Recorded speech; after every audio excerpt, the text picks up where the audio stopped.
Classes are done. Whatever you got going on. Today we kind of got a smorgasbord of a stream today. Lots that happened this week.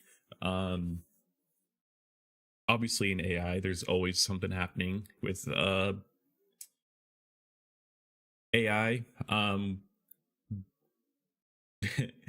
Per my title and my thumbnail, we had a I'm calling it a Sam Altman crash out with Anthropic announcing that, or just showing that their ads that they're going to run during the Super Bowl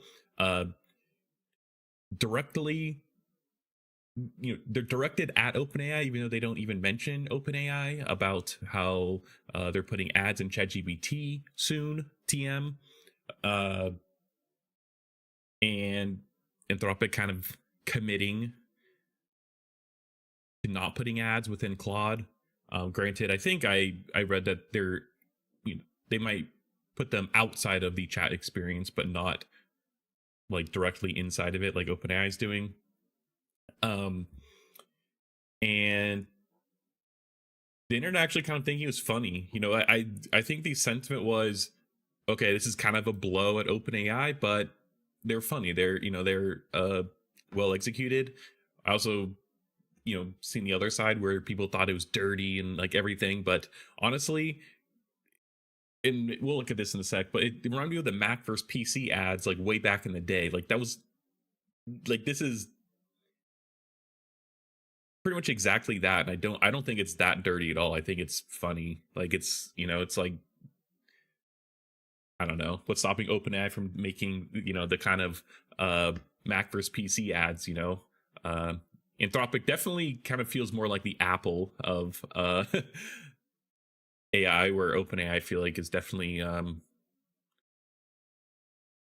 maybe the Microsoft. I don't know, maybe the Google actually. Microsoft just because they've invested in them. Anyways, Sam Altman kind of a bit of a crash out over it. Whoops, I almost thought I had my stream deck. Got my newsletter, Technomicon, sign up, BradyBlini.com. But I kind of made a post about kind of why Anthropic might be running the Super Bowl ad. Hey, Chris Groff, thanks, welcome. Good to see you too. Why Anthropic might be running the Super Bowl ad, mocking OpenAI, but kind of thinking about it more, it honestly doesn't really make that much sense. So let's watch. We'll watch like one or two of them, and then we could talk about it. This one. I like this one. I think this one's funny. Oh, wrong screen. Sure, we'll watch it. We'll do this. Like a new button here, default view. Like, what is that? Oh, I see. Let's watch this though. Hey, can I get a six-pack quickly? Perfect. That is a clear and achievable goal. Would you like me to tailor a personalized workout plan? And it's literally so good. Like the delay and everything is like so funny in the way they're talking. Also, if you watch Black Mirror, there's literally, my girlfriend and I just watched this episode. It's as usual with Black Mirror, it's a fucked up episode, but there's literally a Black Mirror episode where it's like someone, like a guy's wife gets in a car accident.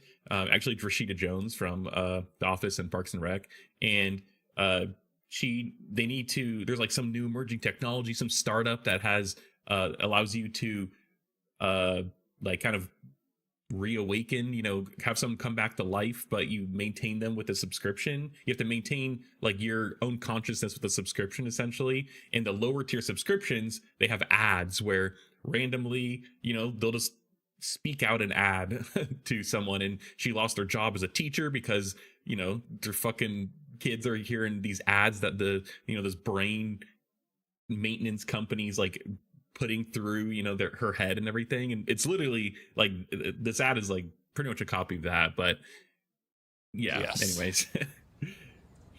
Perfect. Let me personalize this for you. Let's start with your age, weight, and height. Whenever you're ready. 5'7", 23 years old, 140 pounds. Got it. I'll create a plan that focuses on aesthetic strength training. But confidence isn't just built in the gym. Try Step Boost Max, the insoles that add 1 vertical inch of height and help short kings stand tall. What? Use code HeightMaxing10 for big discounts.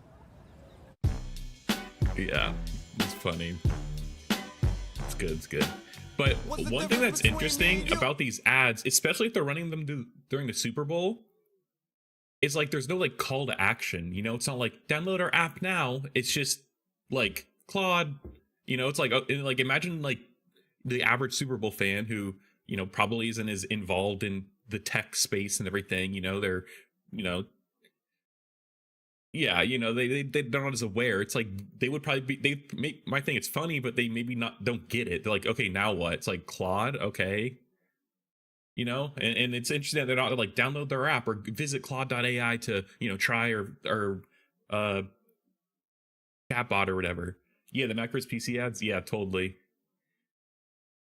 But it's so it's interesting like what are they trying to get out of this? Is it just like brand awareness? But then it's like, why would you spend like $10 million on a Super Bowl ad for brand awareness? Like you know, unless you're a brand that people are already like aware of, like Bud Light or Dorito or something. Yeah, exactly. ChatGPT's like everyone knows ChatGPT, but it's like they see Claude and they're like, okay, it's like, yeah. So I guess it's interesting, like trying to understand like what like they're trying to get out of these ads. And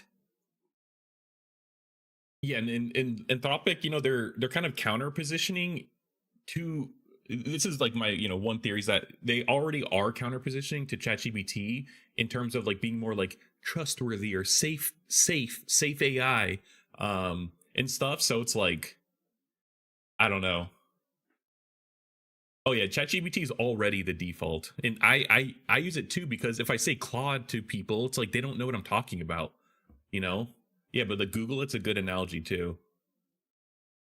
Yeah, and exactly. I don't use Google search either, and it's just like, you know, you just oh Jesus, you just like use that as like a you know, touchstone to get someone to understand what you're trying to go for, you know.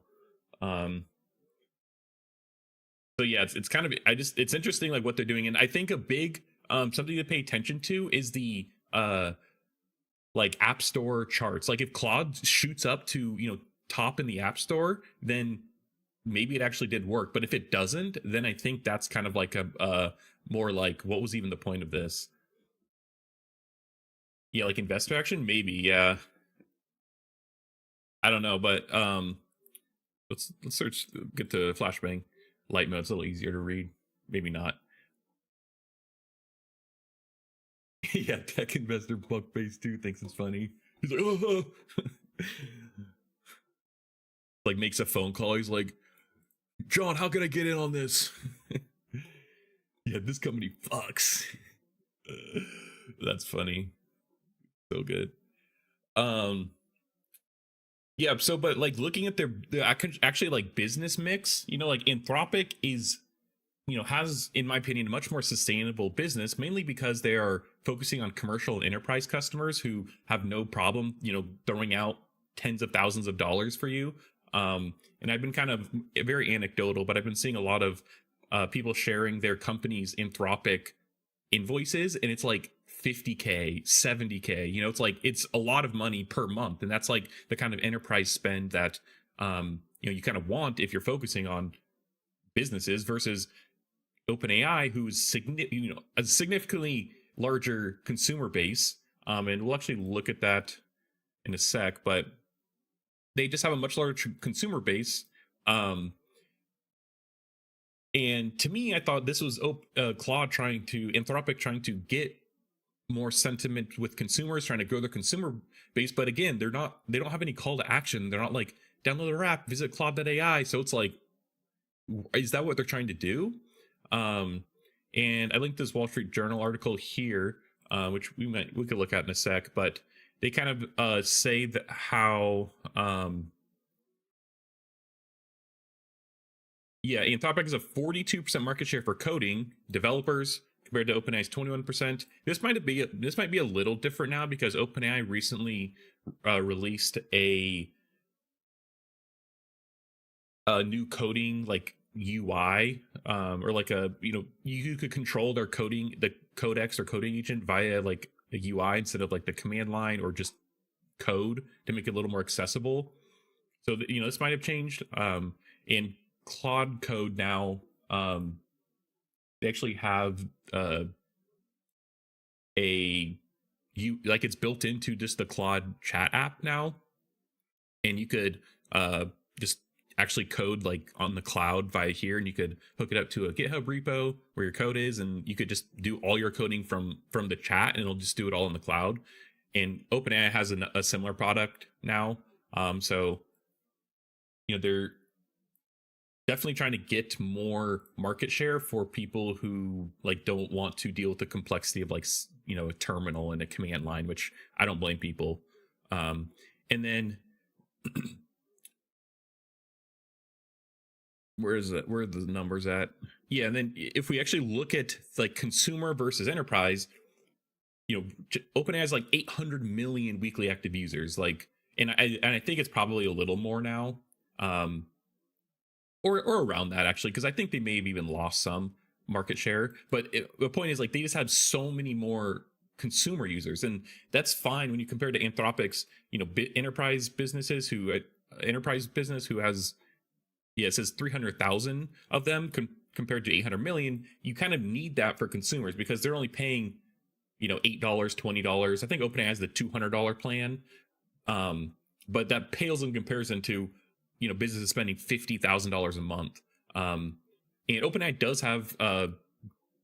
have enterprise businesses, but it's about only 30% of their revenue, as compared to 80% for Anthropic. And again, I think the enterprise customers are just more reliable, and they, you need less of them to make more money. Whereas if you're going consumer, you need the scale. You need this 800 million users to, just make up for, you need 800 million people to pay $5, or you need 300,000 people to pay $50,000, So yeah, and with OpenAI going towards ads now, like, yeah, and then I kind of have this whole narrative today, but yeah, let's go back here first. Yeah, and so yeah, OpenAI is interesting ads because they need to take advantage of this 800 million weekly users, and I don't know what they're like, how many people are paying, but I think it's less than what usual conversions for paying people pay are. Actually, let's have Claude look at this up while we're waiting.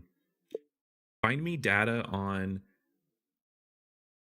the percent of paying customers OpenAI has when compared to other subscription services.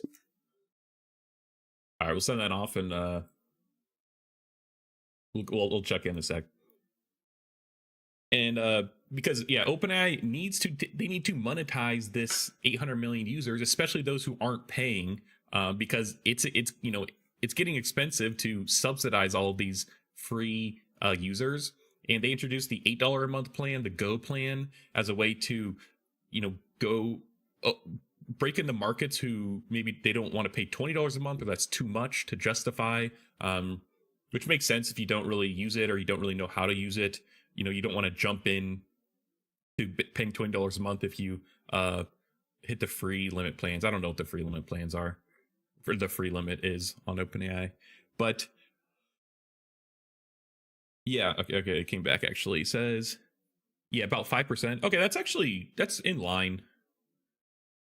15 million.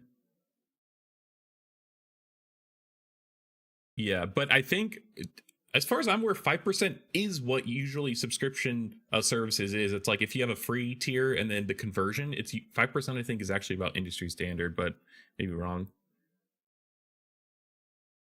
Yeah, and this tracks with the Wall Street Journal, where they said about 30% of the revenue comes. So yeah, it makes sense. 70% comes from consumers. Yeah, typical free conversion rate's about 2 to 5%. Yeah, so okay. I was wrong. I was wrong. Confirmed. Yeah, oh, Spotify. Dang, 40% paid ratio. Yeah, but Spotify makes it like miserable to not pay. Like, yeah. Yeah, here's some other that's interesting. Dropbox 4%. Slack's 30%. Yeah, but these are very good. Yeah, it even built in my narrative. Also, Opus 4.6 came out, which is the new, like, they're kind of Anthropic's like highest tier model from 4.5, and like it's changed a lot, like a lot to Opus 4.5 to 4.6. Like I noticed like kind of the personality change a lot. And I don't know if I like it yet. Like it kind of always tries to like have this like angle or something, you know, at the bot, like after it like it always tries to relate back to you, and I don't really like that. That was actually why I disliked the memory in ChatGPT, because it always tried to relate it back to some memory, even though like there's no reason to relate it back to it. So I'll need to test it out more. Anyways, let's go back to the thing here. Yeah, and so the overarching narrative here is both Anthropic and OpenAI are trying to IPO. OpenAI stating openly that they want to IPO before Anthropic, which is interesting, because I don't think they're like mutually exclusive in terms of who wants to invest in who. And I think it's also more than just Anthropic, because Elon Musk SpaceX is potentially IPOing this year. I think it was June, but I think I saw an article or I read something about how it might not be June anymore, because they are Elon Musk, which I talked about a little bit last stream, is merging with XAI, his AI company, or he's merging SpaceX with XAI. And I was watching this interview recently with Elon Musk from Dwarkesh Patel and the CEO of Stripe, and like he kind of just like dodged all the questions about the merger and the IPO, and also just about how XAI is going to stand out against competition. Like I feel like he deflected everything, and he deflected everything while promising insane things as he usually does. So it's like, yeah, I don't know. Anyways, yeah. So I also think, you know, with the ads for ChatGPT, it's like they definitely need to juice their numbers before the IPO. They want to go into the IPO probably with a more clear path to profitability. Anthropic just has a more clear path because enterprise customers, you know, pay more. They're growing their enterprise customers, and they're more reliable as like a customer. um, Versus, you know, just the consumer market, which is a little bit more. I feel like the consumer market's more like vibes, you know, like I look at Apple as like one of the best like consumer companies. They pretty much are a consumer only company. And you know, there's like I don't want to say type of person that like, you know, it's like they use all Apple stuff, but it's just, it makes it easy to, Apple makes it really easy to like expand, you know, within their ecosystem. Like you get an iPhone, oh, an Apple Watch, oh, AirPods, and it's, you know, like you don't have to think about it. And OpenAI, I think, is trying to be the everything AI company, as Apple is kind of the everything hardware company. And I think it's just a little more finicky. Like you're kind of trying to, you know, get a thread a needle a bit more. And you know, I interesting ads this early, I think might like it'll test if the needle's being threaded properly, I guess. So yeah, we'll see. And yeah, I kind of mentioned Anthropic's counter positioning, they've always been kind of the like taking safety more seriously. That's kind of why this company Anthropic was started, as far as I'm aware, where it was kind of uh expats, people leaving OpenAI who didn't think they were taking safety more seriously. And I think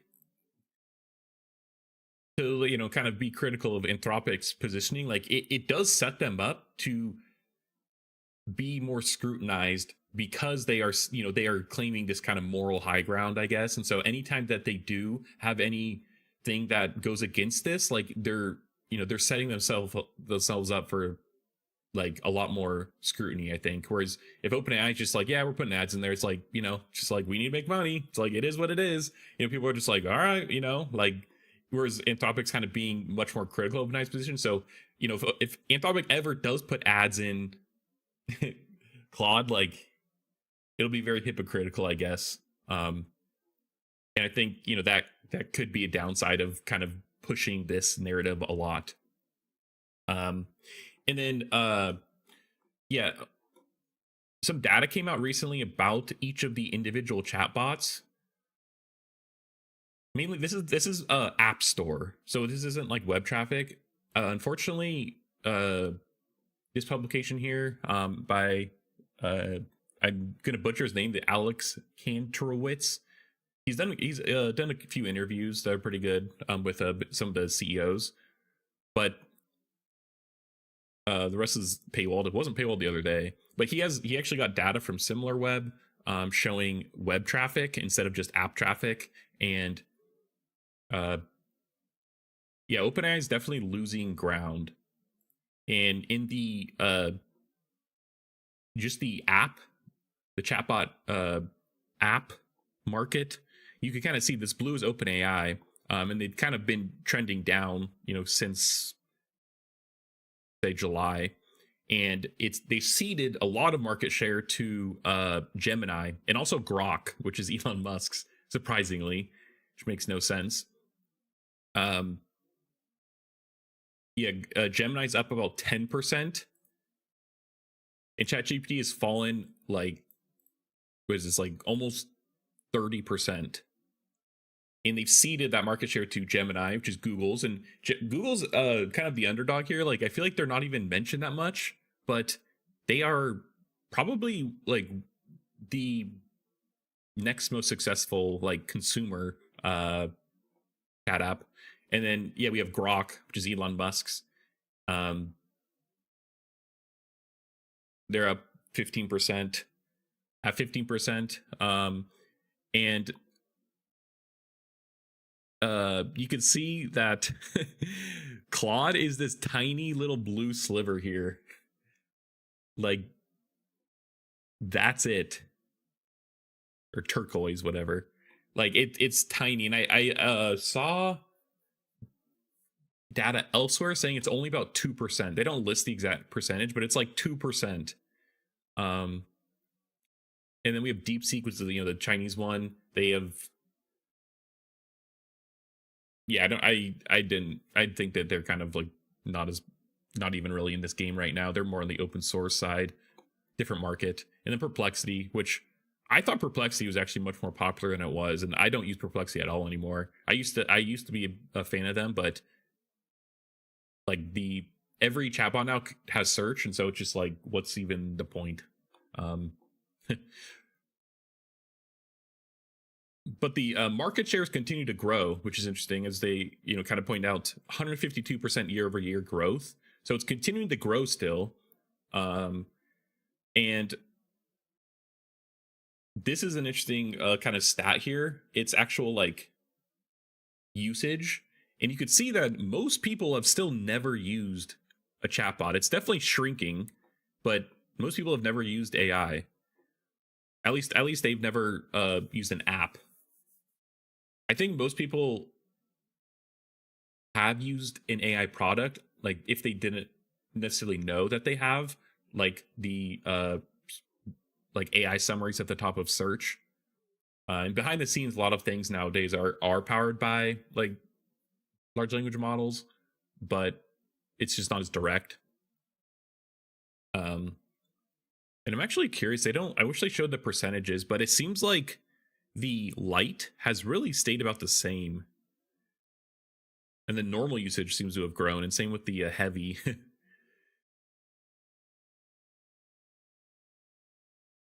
And then and I thought this is interesting too, even though Claude is like second to last for consumer app usage, they have the highest time spent than compared to all other apps, and it's like really grown, and it definitely peaked around December when for some reason Claude Code just like kind of went viral again, and they also released a Claude Cowork, which is it's kind of like Claude Code, but it's much more accessible. You could give it access to files, and it's a user interface. You don't have to know how to code or set up a CLI, and you could do the things that Claude Code can do, but you don't need to actually know how to code or know how to you don't need to be technical at all, I guess. And that actually caused a larger issue. I don't know. Do I have a topic? Oh, no. I can't believe I didn't prepare. Yeah, called the SaaS apocalypse, they're deeming it. Where like there, I don't know if anyone is following the stock market. It's been a rough 2 weeks, honestly, and a lot of it was due to software companies, because Anthropic released this Claude Cowork, and then people were like, what's even the point of some of these companies that literally their entire business is like organizing files, for example, like the legal industry. A lot of legal companies took a hit in the stock market because they're like, this Claude Cowork just does exactly what your entire business does, and this is like a one product offering when compared to your entire business. Yeah. And so like there's just been, and then in general just seems like a lot of these software companies in the stock market have been selling off because people maybe have the realization where you could just ask ChatGPT to build you a personalized piece of software, and you don't even need to go and pay someone. You could just with your $20 a month subscription, you could have it build an app that does something specifically tailored to you. And why do you need to then go and pay $20 a month to some software that is probably they're trying to be built for everyone, when you could have this tailored software for free yourself that ChatGPT could just make, or Claude, or Gemini, or any model nowadays. And so there's just been huge sell-offs in software in the market. We could see, here's like Adobe, Salesforce, like this Monday.com, like they've been down 18% since literally just last week. Like literally this is a week, January 30 to February 5th. Like it's been a rough few weeks in the stock market. And especially like I'm a Microsoft investor, and I think I decided that I'm gonna sell Microsoft. Microsoft is botching their AI rollout like so bad. And Microsoft was down like I don't even know, like 10% this past like 2 weeks. Yeah, rough time. Anyways,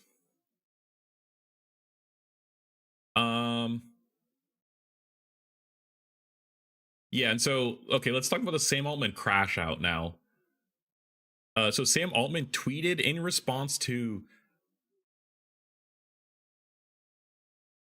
Anthropic Super Bowl ads, like, and I say this is a crash out because people were, even if you thought that Anthropic's ads are bad taste or whatever, the response, Sam Altman's response, was 10 times worse. Like it literally just was just like, dude, like I don't know, like go on a walk, bro, touch some grass. And he's like, first, the good part of the Anthropic ads, they are funny and I laughed. Like he should have just ended it here. And we'll read this here. It's like, but I wonder why Anthropic would go for something so clearly dishonest. Our most important principle for ads says that we won't do exactly this. We obviously never run ads in the way Anthropic depicts them. We are not stupid. We know our users would reject them. And also, I think this is a crash out is because Anthropic doesn't even mention OpenAI, but Sam Altman immediately is like, he's targeting us, which obviously they are, but like, it's like Anthropic didn't even need to mention OpenAI. They just like immediately knew. I guess it's on brand for Anthropic doublespeak to use deceptive ads to critique theoretical deceptive ads that aren't real. But a Super Bowl ad is not where I would expect it. More importantly, we believe everyone deserves to use AI and are committed to free access because we believe access creates agency. More Texans use ChatGPT for free than total people use Claude in the US. It's like, shit. So we have a differently shaped problem than they do. If you want to pay for ChatGPT Plus or Pro, we don't show you ads. Anthropic serves an expensive product to rich people. And this is like a, damn, bro, like, really? While Anthropic's stuff is more expensive, like, this is like, it's like, all right, come on. It's like, and I think showing also that Anthropic has significantly more developer kind of mind space and usage. It's like, I think that Anthropic just really won, a few verticals, businesses, developers, and it's been enough to really sustain them. And now that they actually go after ChatGPT's market, Sam Altman's all of a sudden like, whoa, like, no, back off, dude. Like, starts like slinging shit, it's like, we are glad that they do that, and we are doing that too, but and it's like, oh, okay. But we also feel strongly that we need to bring AI to billions of people who can't pay for subscriptions. Like, all right, that's fair. But it's like he is kind of taking the moral high ground here, even though Anthropic was kind of taking the moral high ground with the no ads, So I don't know. I just think it's different business models, really, and it's like that is truly a differentiator to Anthropic if they do want to counterposition to the AIs. Like, that's a legit like selling point. It's like, we won't show you ads. It's like, yeah, sure, our things is a little more expensive, but we won't show you ads. Or a free tier has less usage but still no ads if that matters to you. Maybe even more importantly, Anthropic wants to control what people do with AI. They block companies they don't like from using their coding products, including us. They want to write the rules themselves for what people can do and can't use AI for. And now they also want to tell other companies that their business models, what their business models can be. And this is like the crazy part too, because it's like, they're not telling you what their business model can be. They're saying that we don't have your business model. And so if you want to use a company, if you want to use a chatbot that isn't like based off of ads, then, we're here for you. Like, how is that telling OpenAI what their business models can be? And if you think back to the PC versus Mac, it's exactly this. I feel like, it's like, oh, Mac doesn't get viruses. Oh, Mac, doesn't do this. It's like, it's like, oh, we don't have ads. Like, they're not telling OpenAI what their business model can be. We are committed to broad democratic decision making in addition to access. We're also committed to building the most resilient ecosystem for advanced AI. We can care a great deal about safe, broadly beneficial AGI, and we'll talk about AGI in a sec, in regards to OpenAI. And we know the only way to get there is to work with the world to prepare. And it's like one authoritarian company, and it's like, bro, are you kidding me? You're calling Anthropic authoritarian now? Like, it's like, bro. Like, yeah, won't get us there on their own. To say nothing of the obvious risks, it's a dark path. All right. You could argue that ads are a dark path too. As for our Super Bowl ad, it's about builders and how anyone can build anything. Actually, I didn't realize that OpenAI is also having a Super Bowl ad, so I'm curious what theirs is going to be. Okay, actually, I didn't even notice this before, but I actually think this is more peculiar now because I wonder if companies have control like when their ads play. Like, I wonder if Anthropic like it wants to like play it like right after OpenAI or something. But yeah, that's interesting that bro, the dynamics are so weird now because it's like OpenAI, and also I wonder if OpenAI has ads. Like, you think that they want to have the ads in ChatGPT before the Super Bowl? Actually, or maybe not, because then they want people to use it, and then all of a sudden, like a month from now, after maybe someone's like, "Oh, cool, this ChatGPT is cool," then they start seeing ads. Then you're like, what is this? And then people are like, remember that cloud commercial, and they're like, bro. Like, we are enjoying watching so many people switch to Codex. And Codex has been gaining popularity. I don't know if it's like surpassed Claude Code, but yeah, there have now been 500,000 app downloads since launch on Monday, and we think builders are really going to love what's coming the next few weeks. I believe Codex is going to win, and notably, OpenAI also literally like minutes after, I want to say it was like 30 minutes after Claude or Anthropic launched Opus 4.6, and they were at the top of the benchmarks for coding. Like 30 minutes later, OpenAI released Codex 5.3 or 5.2, I think 5.3, and they took Anthropic off of the top for the benchmarks. It was like people were memeing just like I was like the most short-lived winning of a benchmark or something.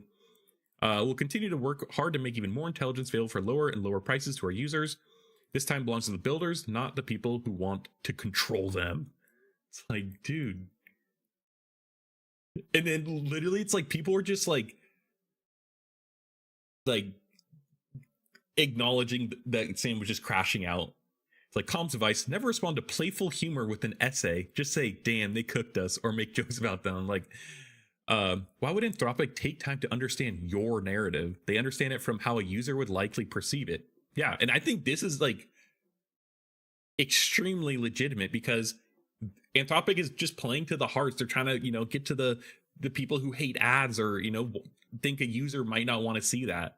So it's like, yeah, it's like Anthropic wasn't being dishonest. The ad is clearly a joke, and it's funny. And I don't know what's the Anthropic's thinking, but if it is, they're like, let's just troll OpenAI, and then Sam just fucking crashed out like this. Like, it's like, dude, you fell for it. You took the bait. It's like, and it wasn't long ago you were saying you weren't going to run ads at all, so people naturally would wonder where the dark path with fucked up incentives ends up.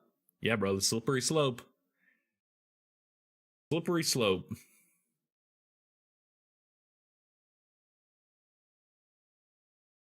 Yeah, it's like, topic, funny ad about ad-driven AI. Sam writes 400-word defensive essay calling them authoritarian, deceptive, elitist. It's like, yeah. Non-profit. Yeah, it's a funny ad. You should have just rolled with it. Your tweet should have said, yeah, it should have just said, the Anthropic ads were funny, and I laughed. Instead, it's cope. Yeah. If it meant that was the only way to get everybody in the world, like access to, I kind of think of ads as like a last resort for us for a business model. Yeah. And okay, so then taking Sam Altman's own words as it's a last resort, that makes you really wonder this whole AGI goal, because I think, to me, I see some signals like this, like them putting ads in ChatGPT. They definitely need money. There's no denying that they need they need cash. I think they're just trying to raise $100 billion. They're trying to IPO by the end of the year. They have their AI device coming out. They're Johnny Ive. I don't even know how to say his name. The notorious Apple designer. They have that device coming out, which I've talked pretty extensively. If you're curious, look at my channel. I have a VOD on it, easy to find. About that device that's coming out soon. I think they said next year, or they maybe pushed it or something. I can't remember the specific dates. That's coming out, theoretically soon. That's likely also going to cost a shit ton of money, at least up front, to manufacture them. And so, they need money, but also I feel like they're straying from this AGI in, 6 months, or, whatever they're claiming about AGI, because I think AGI is much further out. And I've held this opinion. I still think it's you know, we gotta like, there's real constraints and bottlenecks. It's just the data center alone, which, you know, we talk Elon Musk trying to put data centers in space as the solution to that. I don't know if that's exactly a solution, but it's one way to look at it. But with, you know, OpenAI putting ads in ChatGPT, no.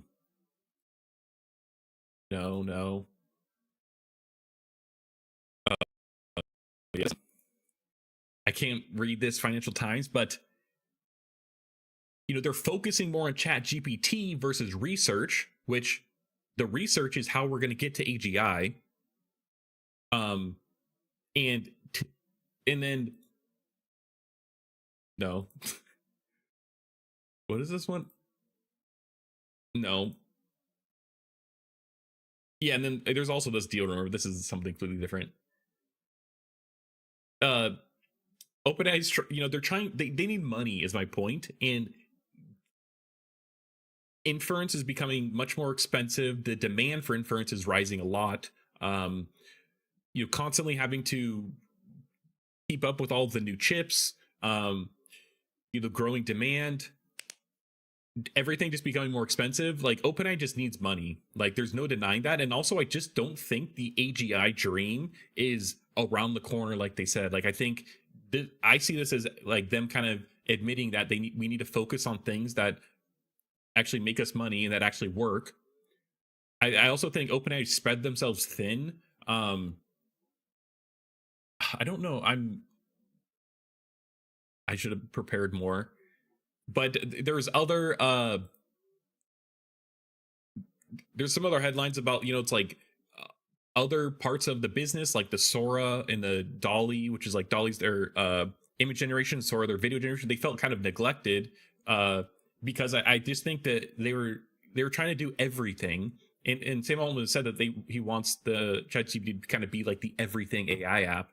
And I think, yeah, they spread themselves thin, and now they need to kind of converge back to the one thing that is actually people use OpenAI for, which is ChatGPT. And ChatGPT also, I haven't used it in a minute, admittedly, but they have like 20 different products within ChatGPT, and I'm curious as to how much all these other products are actually being used as compared to just people using it to chat, you know, or just chatting, I guess, and not using like their agent, you know, their browser use model, or just their browser. I actually forgot that they even launched a browser. Like I don't see mentions of any of those products anymore. Like Sora, I still do because I think that's legit. And the same with their image generation. People use that, but definitely the image generation and just chatting. And there's actually an interview Steve Ballmer with the Acquired guys. I mentioned this interview a lot because it's very insightful, but he's kind of talked about how usually big companies, they really only do like one or two things like really well. And like it's kind of like the thing that carries everything else. I think for Microsoft, he said Azure, with their cloud compute, and then like Windows. And then it's like their software stuff, but it's just like, you know, those two things were able to carry them to, you know, be who they are today. Apple, iPhone, Mac. That's really it. But like those themselves were able to sustain, you know, them to be able to start diversifying more into services and, you know, subscriptions. And they, you know, they have the iPad and all these other kind of side offerings. But, you know, it's like OpenAI right now, they have ChatGPT, and like that's their winner. And I think they need to be focusing on improving that experience and looking at, you know, what customers are using it for, what consumers are using it for, and, you know, kind of like work on more tangential style stuff to get them to like expand what they're using. I think OpenAI like jumped to these very complex like style things, like the browser use stuff. Like I have Claude, is this not a Mac? I have the, you know, the Claude browser here. You can't actually see it. You know, this here, it's like I don't use this at all, but like OpenAI would take this and like they would like say this is the next big thing, and then I can't imagine usage would, you know, skyrocket. I think they need to focus on like things within ChatGPT that people actually want to use and that's actually useful. And I think them coming up to the IPO at the end of the year, they definitely are. They want to juice numbers. They need to have clear path to profitability. Where I think Anthropic is just kind of winning in that sense. But yeah, so I'm curious, like, what's going to happen going forward with with Sam Altman's crash out, and I want to watch. I don't care to watch the Super Bowl. But I want to see the ads. I'm curious because I also wouldn't be surprised if there's other AI ads. Like, I guarantee Google has one. I'm probably Gemini.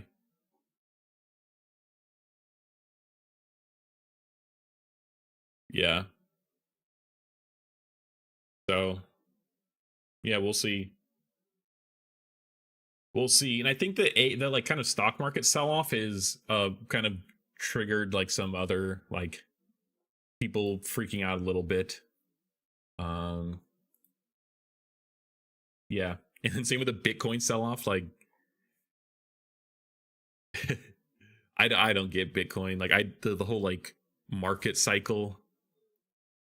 I also think because sometimes I don't understand why it drops. It's like they dropped 30% this week. Like why? You'd think that it would be inverse to the stock market, and I think it did trade like that for a while, where the stock market would go down, Bitcoin would go up, similar to gold or silver. But now it's like just tracking with the stock market almost, even more so. I don't know how accurate that is, but at least this downtrend that has been. All right, let's watch a video. Let's mix it up. Let's watch this one. China rolls out robocops in city to push humanoid robots into daily life. Whoops. I one of my favorite clips just from in the past was when I watched the like robot like marathon in China. Like, I don't know, it was just like so funny and like so entertaining. And I actually have much larger opinions on China's technological advancements compared to the United States. I may write something about it, but I just feel like the citizens of China have much more acceptance for new technology. And I think, in the long run, it's already, I think, setting them apart, and they are able to utilize that technology in more ways, and people are more accepting of it. And I think part of it has to do with just the trust. It's old data, but literally it's like the first video on my channel right now, or the latest one about, do you trust OpenAI? If you want to get more of what I think, you could watch that video. But their citizens just trust technology more. And when you compare to the United States, we're just much more skeptical of things, which I think each have their pros and cons. But right now, I think it's hurting the United States more so, because we are, not adopting new technology, which could improve productivity, potentially make our lives better, make, able to maybe have more economic growth, especially right now. And I think we're kind of in a bit of a weird rut. And China's really taking advantage of that, and they have an aging population, which I think they talk about in the video. I did pre-watch it, admittedly, because I just want to make sure it's entertaining. But like, these are all things that I think contribute to like why China's been growing a lot, and especially in the technology, like electric cars, robotics. They are catching up in AI. So yeah, let's watch it. 6 feet tall, the newest police recruit on patrol in the city of Wuhu commands attention. Woohoo? Is that really the city? Like Yoo-hoo? Like the drink? Less because of the uniform than the 6 high-definition cameras and advanced sensors under that hat. I don't understand what this is doing, though. And is someone controlling this, or is it? I'm sorry, it's kind of quiet.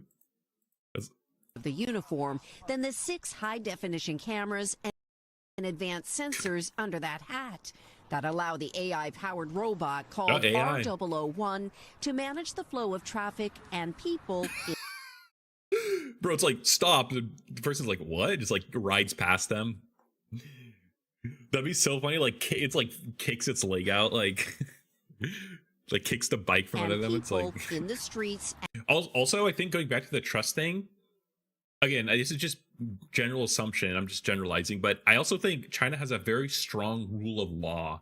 Like I think I read recently they have like 100% conviction rate in like breaking the law. And it's just like, like it's kind of like a joke almost, but also like not a joke, where it's like you steal from China, they cut off your arm.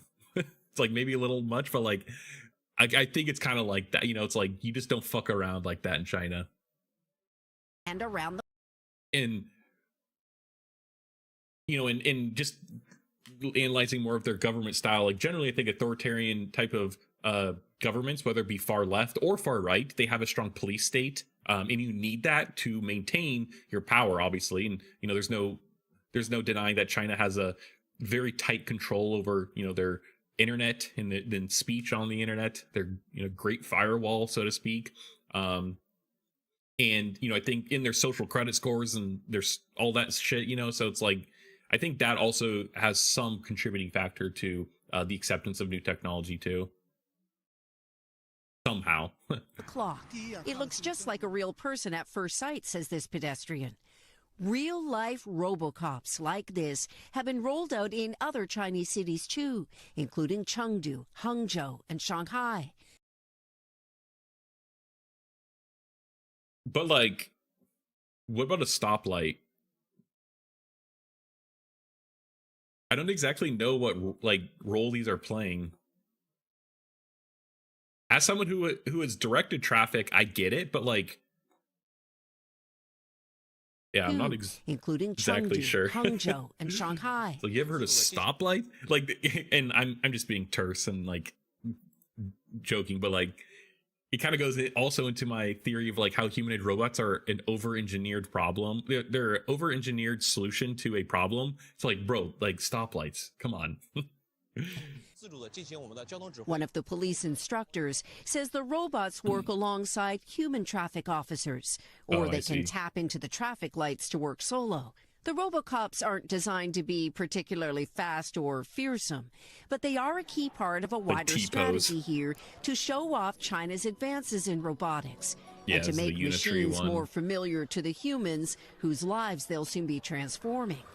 Chinese robots have moved quickly from factory floors to daily life since 2015, when China's government declared robotics an industry to dominate. It is scaled up to produce 595,000. And if you think about just what China's economy mainly is, manufacturing, and the surrounding, types of industries, like it makes sense why they would want robotics, not even humanoid robotics, like industrial robots. They kind of stay here. It makes sense why they'd want that, because it would allow them to continue driving margins. Like, if China is the cheapest place and most efficient place, not even the cheapest, most efficient place to manufacture goods, and all of a sudden they can now automate it with robotics and continue to drive down the manufacturing, the pricing, like it allows them even more leverage than they already have for being the world's kind of manufacturer. And so I think that's like strategically, it's like pretty, it makes sense, I guess. And when you kind of go back to my point about them just accepting technology sooner than, America, I think that plays into. And, I've talked about this on, past streams, but, United States, like, even if we do have the robots, it is a completely other problem to solve about integrating it into existing, supply manufacturing lines, supply lines. There's a better word for that, but I can't think of it right now. And I think that's a completely separate problem to solve. And even I think people are imagining humanoids solving that problem, because you could just swap it out for a human, put a humanoid in where a human is actually doing the work. But I think there's significantly more like friction than just like swapping it out. Like you and I think it was like maybe 2 streams ago, the one where I have the Boston Dynamics robot Spot. It's my CES one. I talked about robots a lot in that one. And yeah, I just think it's like it's much more than just like building the robot. It's there's you got to integrate it, and that in itself I think is going to be a completely different industry and problem to solve. Even with humanoids, where you just could like maybe swap in and out. At least people think you could swap in and out. Industrial robots and 13.5 million service robots in the first 3 quarters of last year. And bro, like this fucking this is like Joy JOI from a Blade Runner. It's like literally it's like your own personal girlfriend and your robotic girlfriend that you could have in your house. Here, Morgan Stanley predicts China's robotics market will hit $108 billion by 2028. And that's actually very high. I think if you look at other industries at least just in the United States, like this would be a top industry. And I feel like for how soon kind of robots have kind of taken the front stage, like I feel like this is very high growth. And I think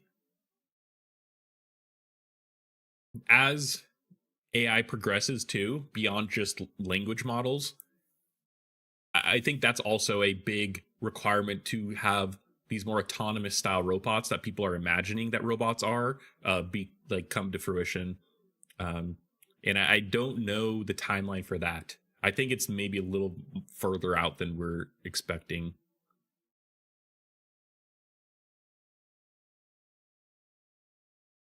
And again, I like outside of the commercial space, if you really want any sort of home robotics, especially humanoids, like there's a huge gap to get. And I think that it's not going to be like humanoids that are in your home. It's going to be, you have specialized things like a robot vacuum that could pick up clothes or something. Instead of a humanoid, having like picking up the clothes and going and, getting your vacuum, operating your vacuum. Like there's so many, it's like, does it have the vacuum model in its brain to understand how it works? Can it, maybe look at the vacuum type and then look up the the manual for it so it understands how to work it? But then it's just like, can it articulate its hands in a way to operate? It's like there's so many more things than just like having it be able to like walk around your home. That's actually interesting though, if like, and I actually imagine that being the case where if you do have a humanoid, you could kind of like get like DLC or have it look up all the like we need like the onboarding of it is like you select all the brands and types of appliances like laundry machine, dishwasher, vacuum,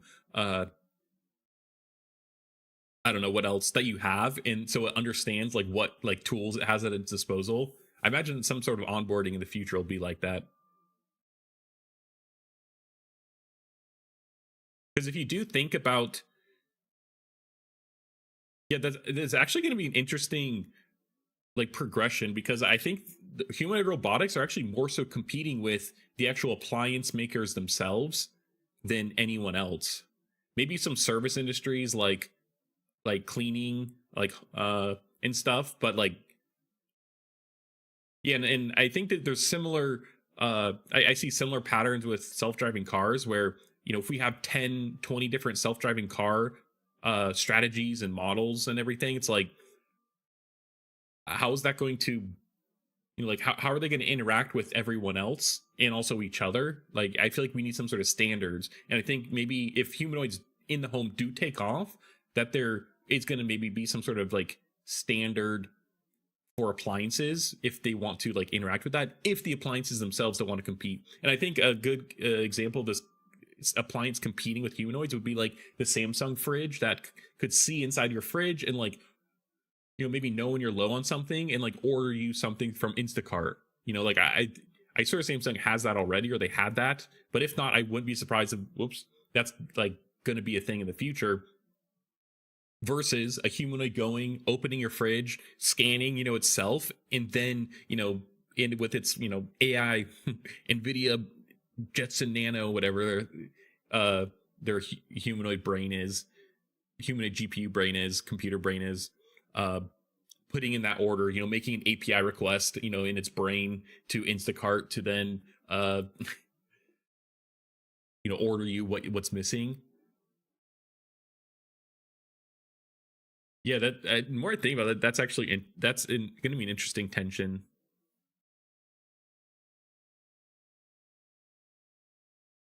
But honestly, they don't need to be mutually exclusive either. But yeah, anyways, let's There are now more than 150 companies making humanoids. So how long That's have you like worked here? Side tangents are the bane of this stream's existence. Let's be real. I tangent on everything I say. 50 companies making humanoids. So how long have you worked here? We went inside one of the leading firms called Unitreat last year and met G1 EDU. The robotics industry is backed by state funding, a lot of it, as well as venture capital. China's supply chain and talent pool help too. China. Describe the pace at which... Also, I don't know why, but like I went to China in 2018 with the Beijing. Like, I'm kind of just based off of like what I say, if like China scrapes the internet and they like keep profiles of people who have visited previously, like outside the country, and I go in, like I'm kind of afraid based on what I've said about Xi Jinping. I don't know how true that is, but like it's like if I, you know, I like go and I just get fucking like, you know, bag over my head, kidnapped. Which for things I said. At which robots and humanoids are evolving here. Once it will work, it will go very fast. I think the unsolved problem at the moment is really still the brains. You don't want to have a robot that does a job 90% right. You need to have it do it over 99% right. The robotics craze here is also powered by a state-sponsored public relations machine. Videos across social media. Bro, this guy got fucked up. Bro, this robot looks scary. What the fuck? Like, if this thing was coming at me, like, I'd run, bro. I would not. I would be like, I can't fight this. And I've talked about this before, but like, imagine like Ukraine versus Russia, like in that, and you know, their ongoing war, like. Drones are scary, you know, like a drone coming at you, you know, that's gonna blow up, like that's one thing. But imagine a robot coming at you where your bullets do nothing to it. Like you literally have to blow up its leg to stop it. Like that's fucking scary. Like that's scary.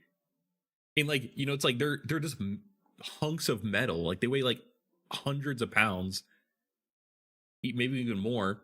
Like this, even though he's wearing this, bro, I guarantee this guy was. You got the wind knocked out of him, like at least. And the fact that he's so confidently standing this close and like, even if he hit this pad, like this dude was getting thrown back. Videos across social media show off robots kicking and performing stunts. Last year, Beijing hosted the. And imagine the dude controlling the robots, like, and then this guy's like, bro, like, can you fucking aim better, bro? Performing stunts. Last year, Beijing hosted the first ever World Humanoid Robot Games, with robots in all shapes and sizes competing in events ranging from soccer to sorting luggage. These days, it's about accelerating embodied AI to build robot brains that can both think and interact with humans. With China's aging population and declining birth rate, robots and humanoids. Bro. Like, this is what the robots are gonna kill us over. Like, they're gonna come back and fight us because they're gonna look up, they're gonna, you know, download the entire YouTube library, and then they're gonna be like, this is what we were used for? Like, humiliating. And then they're gonna, you know, kill us all. Aging population and declining birth rate, robots and humanoids will change the future of work and daily life. Okay, wait. You know what these remind me of? What's that?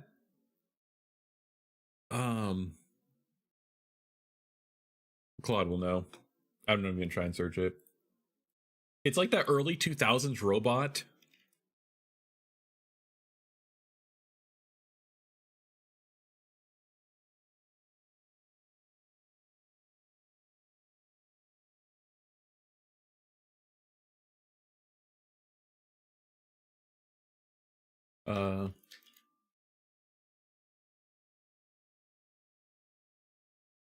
It's like an early 2000s robot that looked just like this. And I remember it was a toy and I had one.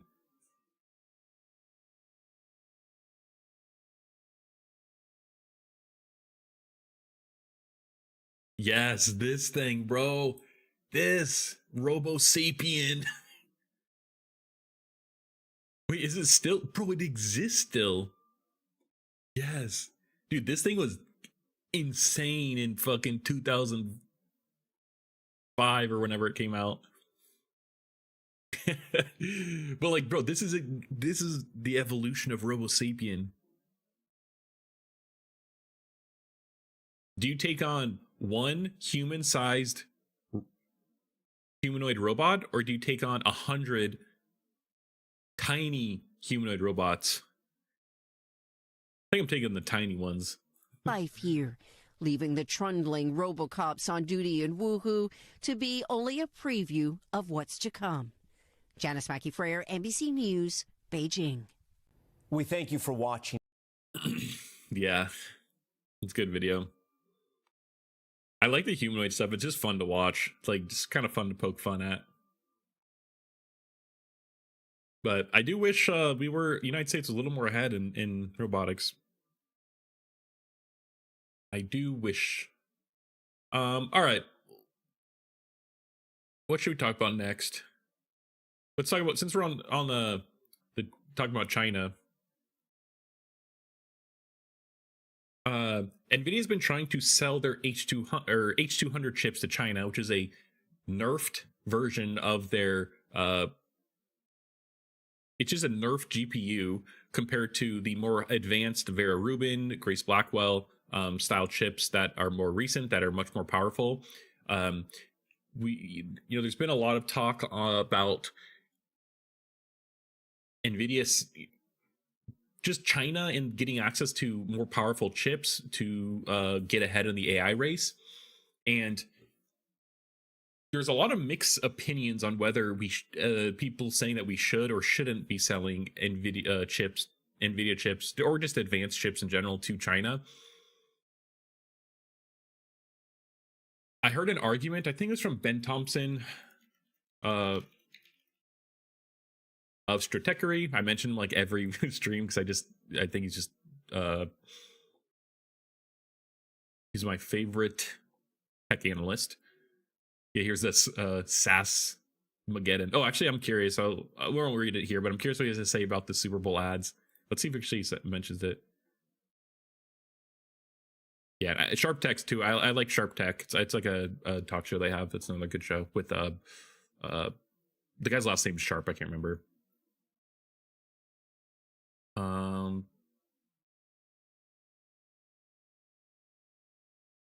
Yeah, through deceptive anthropic Super Bowl ads, a series of broadsides that OpenAI's nascent advertising play. Yeah,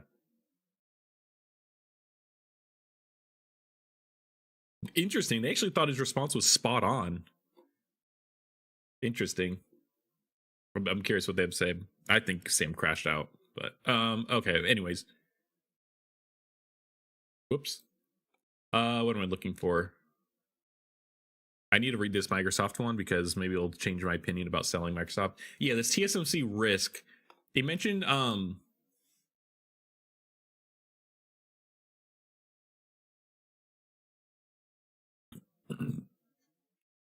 yeah, that it's like we are the United States, and especially the tech industry and just AI is very dependent more so on TSMC than they are on NVIDIA. And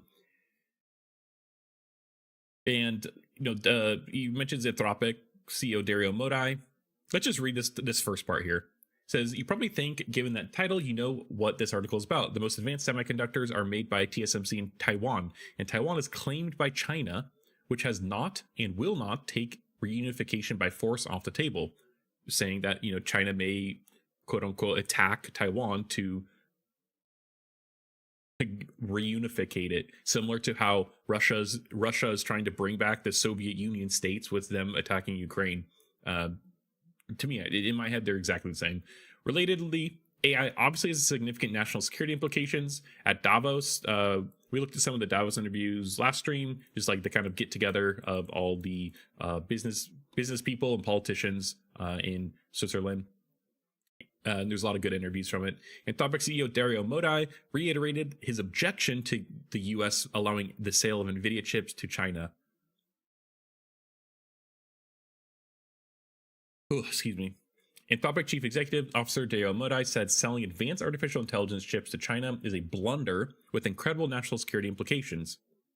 As the U.S. moves to allow NVIDIA Corp to sell its H200 processors to Beijing, it would be a big mistake to ship these chips. Oh, God, bro, that sneeze hurt my back. Modi said in an interview with Bloomberg editor-in-chief John Micklethwaite at the World Economic Forum in Davos, Switzerland, I think this is crazy. It's a bit like selling nuclear weapons to North Korea. The nuclear weapon analogy is an interesting one. A lot of game theory was devolved to manage the risk of nuclear weapons, particularly once the USSR gained/stole nuclear capability, ending the US's brief monopoly on the technology.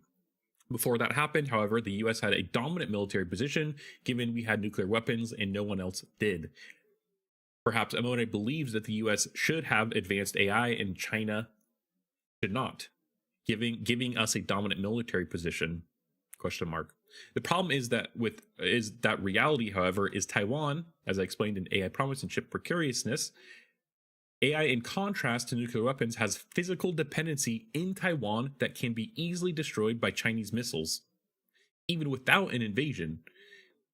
And I read in the past, I've read that if China doesn't destroy it, that even the U.S. allies might destroy TSMC's fabs as a way to stop China from getting access to them, if they do happen to completely take over kind of Taiwan. If we got to a situation where the U.S. had the sort of AI that would give us an unassailable advantage militarily, then the optimal strategy for China would change to taking TSMC off the board. Yeah. And, even though TSMC is developing other fabs like in Arizona, and I think they just announced in Japan, they still ship them back to Taiwan to finish off the chips. So it's like we're still reliant on the Taiwan TSMC facilities. Given this dependency, my recommendation in this article run counter to Modi. Yeah, this is the point that I want to come back to here. I want China dependent on not just US chips, but also on TSMC directly. Yeah, which is why I argue in favor of selling NVIDIA chips to China, and further believe that Huawei and other Chinese companies ought to be able to source from TSMC. On the flip side, I would ban the sale of semiconductor manufacturing equipment to Chinese fabs, which is already the case. And this is more so like ASML. They have these advanced lithography machines that only they can produce, and TSMC is dependent on those machines. So, if China's dependent on TSMC, and it's kind of like walking down the supply chain. If the top of the supply chain, let's draw this out. So if at the top of the supply chain we have LLMs, I hate this. I hate Comic Sans font. Can I change it? No, whatever. Okay. If at the top we have LLMs, and you could argue that there's even another, you could say like you could say it's like intelligence or something, maybe. going, like continuing down like this.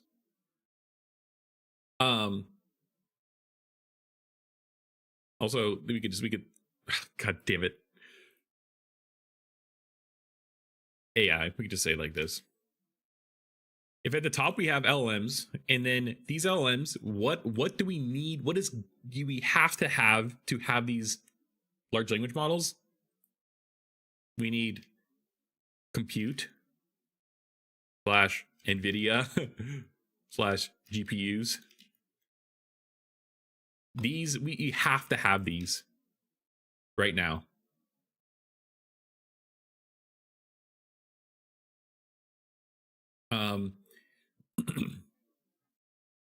And what do you have to have NVIDIA and compute and GPUs? You need semiconductor fabs.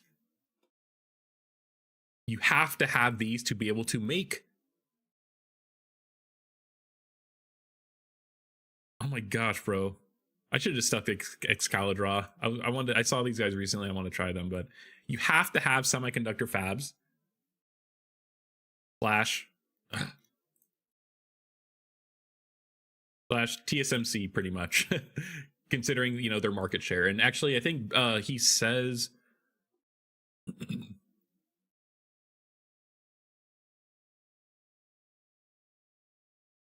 I don't know if nope. Oh shit! I jumped way down. He says, I think he says the market share somewhere in here, but you know, TSMC pretty much has a monopoly on semiconductor fabs. There's really only a few other companies that can do it. We could throw in like Samsung / Intel. They have fabrication capabilities. Note, I didn't put AMD in here because they split off Global Foundries, which was their previous. It was their previous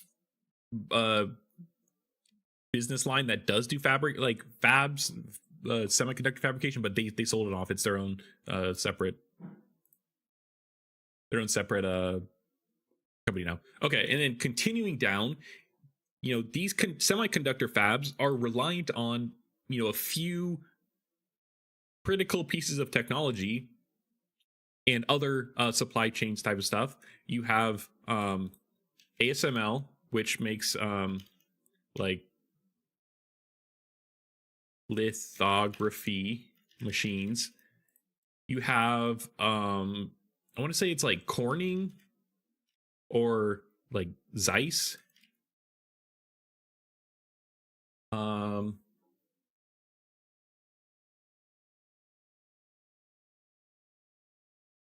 Let's ask Claude. Look up who provides the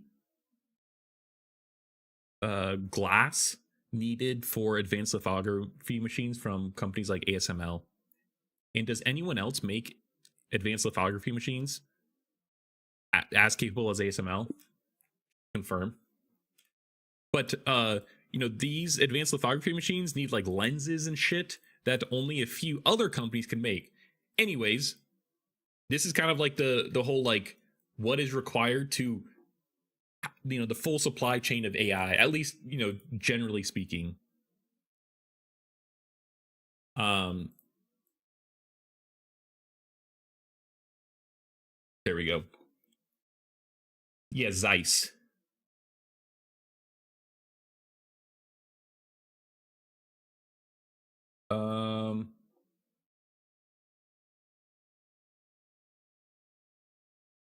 Yeah, and there's a few others, like there's like some lasers that are required for ASML that it seems like only a few companies could provide.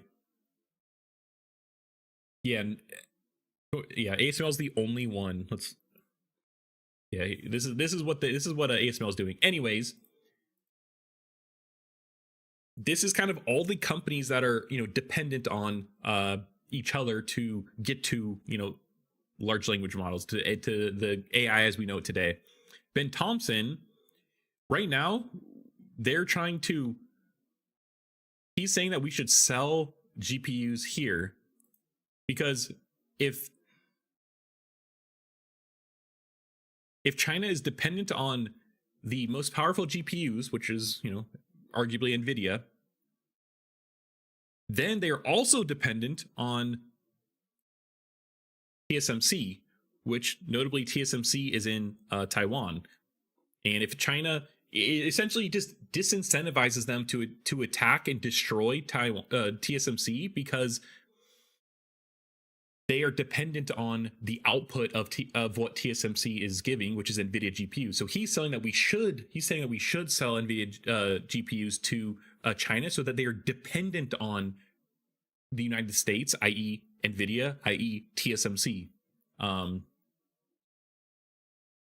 Let's continue reading. Yeah, so, and let's just reread this now that we have this understanding. Given this dependency, my recommendation in this article run counter to openai. I want China dependent on not just US chips, but also on TSMC directly, which is why I argue in favor of selling NVIDIA chips to China, and further believe that Huawei and other Chinese companies ought to be able to source from TSMC. On the flip side, I would ban the sale of semiconductor manufacturing equipment to Chinese fabs. So this equipment here, and we'll just, there's more than just, these lithography machines, but this is like the thing, like this is what he's talking about. Like, now we're cutting China off like here, so they can't get the machines down here that they need. And China has SMIC, which is I don't know what it actually stands for.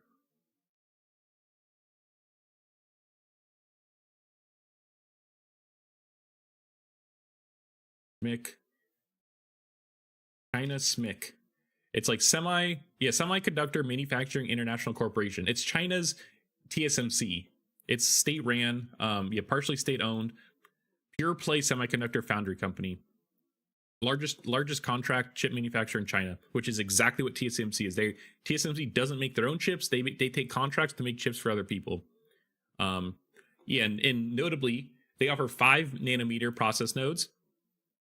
TSMC is now down to 3 nanometer. Let's actually look. There's so much ruckus going on out. It's like someone's like banging on the walls. No, I don't want government. There we go. In August 25, TSMC reported that 2 current employees. Oh, but yeah. So they're coming down to this 2 nanometer process. So, I guess just to show you how China's kind of a little bit behind here. And this is 2024, so like they're probably, progressing still. But there are real constraints to it. Interesting that Qualcomm's a customer, and Broadcom, and Texas Instruments, because Texas Instruments is actually a foundry themselves, as far as I'm aware. I used to own Texas Instruments way back. Yeah, but they do more old school, like analog stuff, which is like used in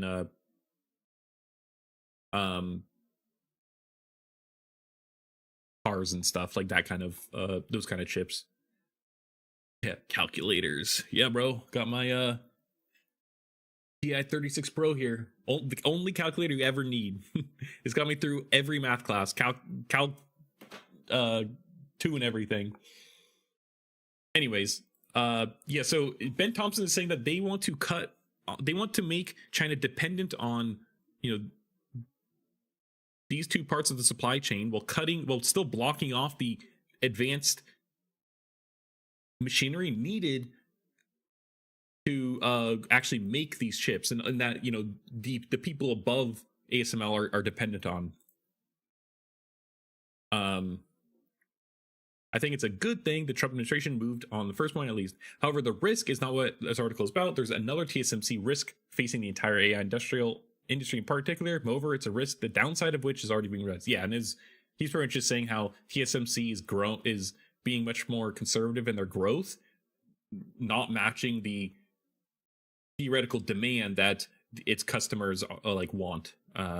So they're growing in a more safe manner so that they could sustain it, and they are much more skeptical of it seems like TSMC of what the demand will be like in the future. Like they seem to not really know yet, or at least just be more skeptical. And I think it's in this article how I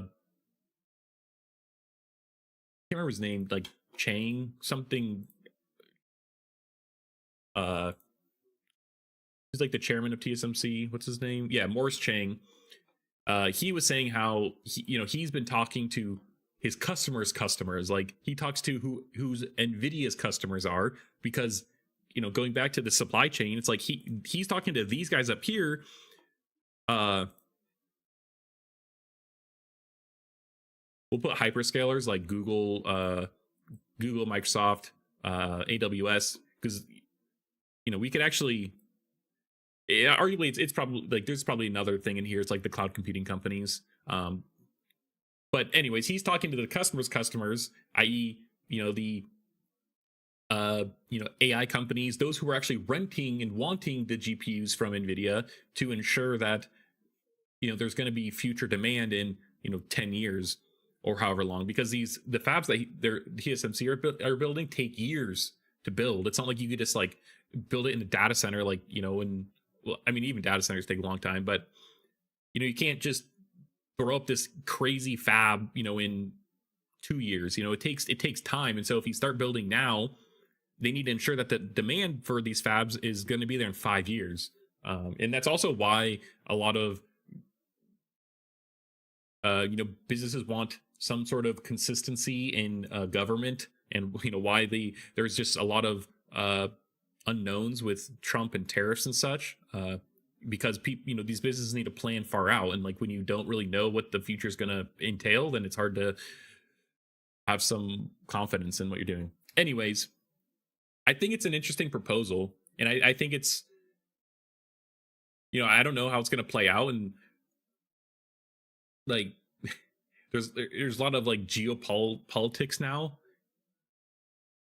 But I think this is an interesting proposal, because and let's just walk through like what if China is dependent on TSMC and NVIDIA. They're disincentivized to destroy TSMC, because if they, let's say they take over Taiwan, and okay, there's a few branches here. They get China.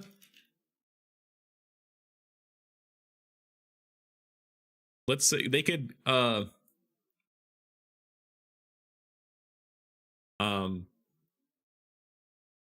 attack Taiwan. And when I say attack Taiwan, I mean like like destroy everything. Nope. Destroy stuff. Or they can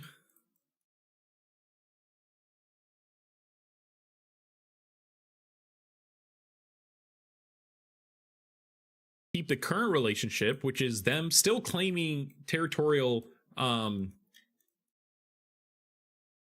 claiming that it is a part of China, but it's kind of just like a down low, and it's like you better not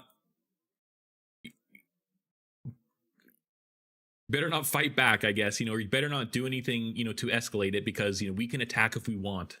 There's probably a third one in here where they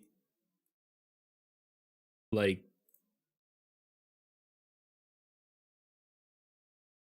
take over Taiwan, which is more like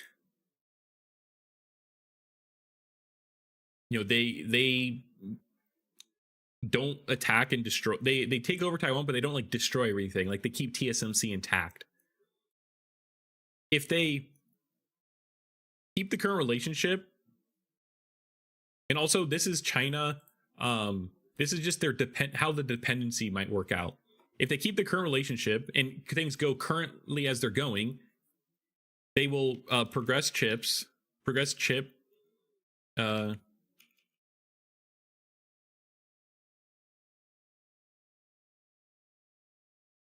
Um,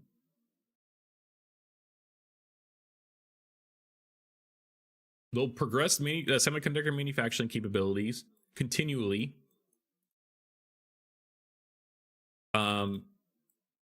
And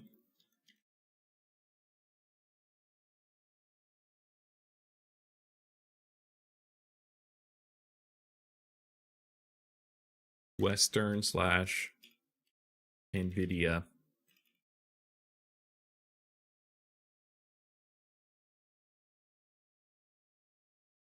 Is powerful 2 L's, 1 L?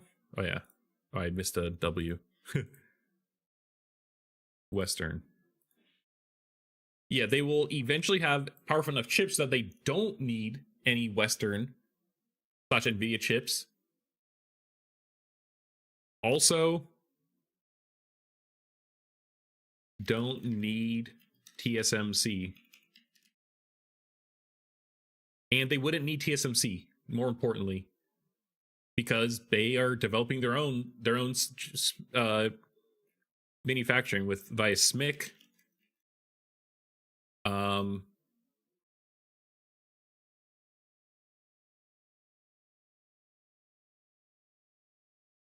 You know, because SMIC, their state-owned manufacturing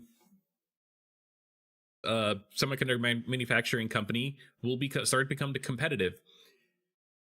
And there's also something in here where if we keep the current relationship, but we keep selling them GPUs, we trickle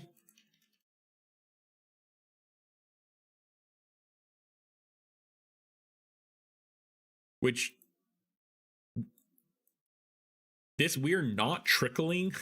We are not, you know, like slowly not spoofing, but like we're not trickling in NVIDIA GPUs right now. We are kind of, it is much more restrictive, I think. We are in a much more like restrictive selling environment as we're kind of seeing. And China's almost been aware of this in the sense that they are only allowing American / NVIDIA GPUs being used in specific instances. Like they don't trust them in military, for example. They're being used like research, academic. But counterintuitively to China, what China's doing, a lot of the NVIDIA Chinese AI companies or just Chinese tech companies are trying to go outside of China to rent the highest power, you know, Vera Rubin, Grace Blackwell GPUs, because there is still a demand for it. And I think that, you know, is just kind of saying how like the Chinese companies like need them in a way, like they almost to be competitive, in that they are willing to skirt, I don't know what China is recommending. I don't know what China's recommending, but they're willing to skirt that. Now, if they attack Taiwan and destroy stuff,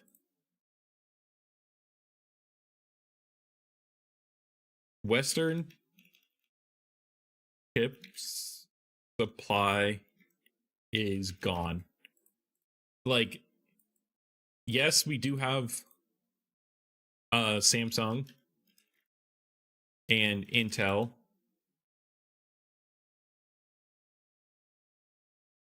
I think that's it. Like, literally, I don't know who else has the advanced capabilities to make like lower chips. And in this article, he talks about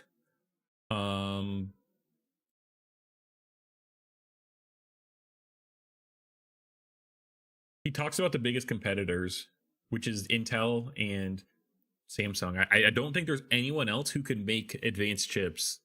Yeah, here's Intel. That's definitely one, and it's Samsung. And so it's like, that's it. And Intel is having yield issues. Samsung's also having yield issues. Like they're only being like 60% efficient versus TSMC's like 90+%. And so like even if, you know, the business line is less reliable than what it is for TSMC, as in Samsung makes less money because they have less efficiency in making the chips. Same with Intel. And Intel's having, you know, many more issues. but Western chip supply is gone, but China still has SMIC, which is, it's not, even though it's not as capable as TSMC, the point is they could make it themselves without dependency on TSMC or some third party that they can't control. Every one of these, just like we're talking just here, and so because this gets eliminated, it kind of cascades up. And if they take over Taiwan somehow, this just seems very unlikely, because the supply chain for TSMC is gone, because China can't, they would have to threaten, it would literally, China would be taking an extreme risk, because the supply chain for TSMC is we obviously have these advanced lithography machines, we have these Corning glass, there's also it's chemicals, which I think Japan makes, is a big customer. There's all these other supply chains that are dependent on other countries throughout the world, that if they cut off access to, if TSMC's partners cut access off to their resources, then the plants can't even operate.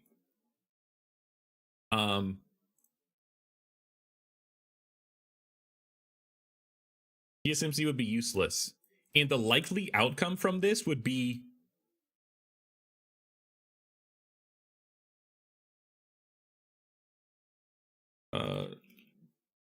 destroys TSMC facilities.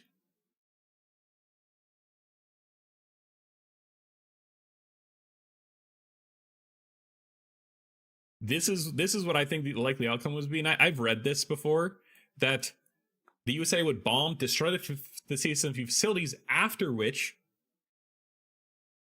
evacuating and giving a safe space for their talent, all the TSMC talent, because that is what actually is really needed to run these as well. It's kind of and that's also been a talk on kind of the TSMC growing too, because they are very dependent on a more strict hierarchy of journeymen, advanced people with this knowledge, kind of passing it down like a trade skill would.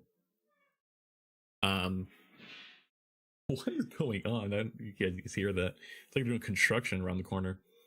And so these are all kind of plausible scenarios here that could happen. And if we, and let's actually go with the Ben Thompson idea, where he was saying that if China is dependent on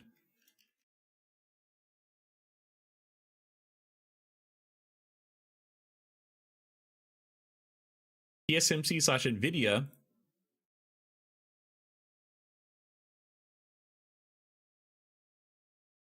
and they can't access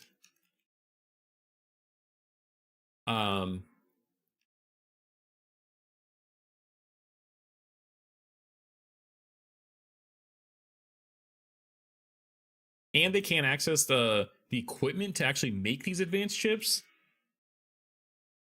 then these other two scenarios become very damaging to China. And also, a part of this too is that if companies in China are buying Western or NVIDIA chips, it disincentivizes them from investing in domestic chip capabilities, because they're like, bro, I could just snap my fingers and have the most powerful chips.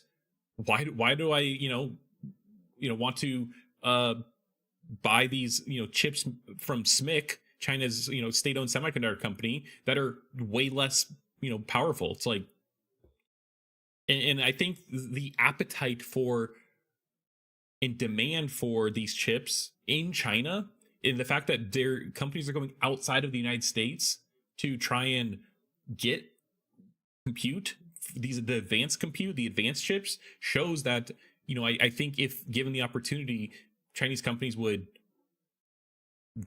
gobble up all of these more advanced NVIDIA chips. Now, the risk is that China starts surpassing us and making more advanced AI, large language models more quickly. And I'm not even large language models, just artificial intelligence in general. And they're already pretty close behind with insane restrictions. I think it's like 3 to 6 months is what I read online about what people kind of say. And that's with the current restrictions, with them using subpar chips and stuff. And so it's like, that is also, risky, but it's like, is that worth it to potentially like pretty much destroy the supply chain for all Western, GPUs and, advanced computing? I think if we did do this, which ASML's also already banned from China, they can't sell equipment to China. I think Biden administration did that.